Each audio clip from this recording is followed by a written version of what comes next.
P T I علی امین گنڈاپور کے خلاف اقدام قتل اور دہشت گردی کا مقدمہ درج کر دیا گیا ہے۔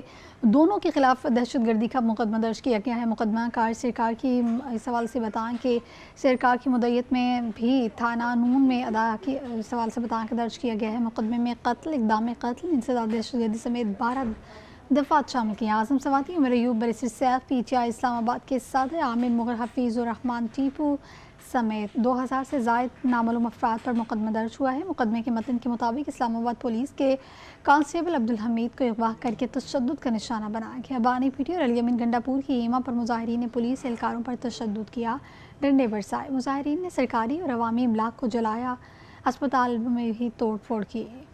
سپریم کورٹ میں مجوزہ آئینی ترامیم کے خلاف ایک اور درخواست دائر۔ درخواست ایڈوکیٹ وکیل سائم چودھری نے دائر کی۔ حکومت، اسپیکر قومی اسمبلی اور چیئرمین سینٹ سمیت دیگر فریق بنایا۔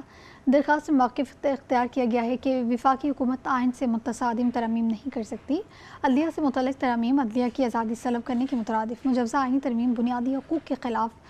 حکومت آئینی ترامیم سے سپریم کورٹ اور ہائی کورٹ کے اختیارات ختم کرانا چاہتی ہے۔ درخواست میں استدعا کی گئی ہے مجوزہ آئینی ترامیم کو خلاف آئین اور قلعدم قرار دیا جائے۔ عدلیہ سے متعلقہ کسی بھی قسم کی ترمیم اسکروٹنی کے بعد تمام اسٹیک ہولڈرز کو بھیجی جائے گی۔ اور ناظرین، بلیٹن میں کچھ بات کریں گے 9 مئی مقدمات کے حوالے سے۔ ملزمان کی عبوری ضمانتوں میں 30 اکتوبر تک توسیع کر دی گئی ہے۔ اے ٹی سی لاہور میں سانحہ 9 مئی کے مقدمات میں ملزمان کی عبوری ضمانتوں پر سماعت ہوئی۔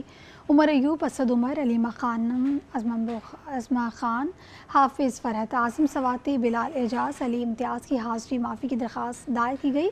درخواست میں بھی موقف اختیار کیا گیا کہ اسد عمر ایوب طبیعت ناسازی کے باعث عدالت میں پیش نہیں ہو سکتے۔ اس حوالے سے بتایا جا رہا ہے علیمہ خانم اور عظما خان، حافظ فرحت، اعظم سواتی اور دیگر کے خلاف اس حوالے سے بتائیں کہ درج کیا گیا علیمہ خانم اور عظما خان کی اسلام آباد میں گرفتاری کے باعث پیشی ممکن نہیں ہو سکی۔ حافظ فرحت عباسی کسی رشتہ دار کی فوتگی کے باعث پیش نہیں ہو سکے۔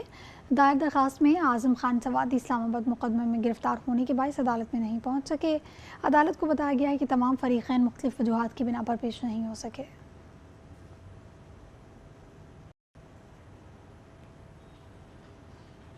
پشاور ہائی کورٹ نے اینٹی کرپشن کو محمود خان کے خلاف کارروائی سے روک دیا۔ جسٹس عتیق شاور اور جسٹس صاحبزادہ اسد اللہ نے سابق وزیر اعلیٰ محمود خان کی درخواست پر سماعت کی۔ وکیل درخواست گزار نے موقف اپنایا کہ اینٹی کرپشن نے سابق وزیر اعلیٰ خیبر پختونخوا محمود خان کو اختیارات کے ناجائز استعمال پر نوٹس بھیجا۔ اینٹی کرپشن اس وقت کیس کی تحقیقات کر رہا ہے جب وہ صوبائی وزیر تھے۔ وکیل درخواست گزار کا کہنا تھا کہ یہ کیس پہلے ہی بند ہو چکا تھا۔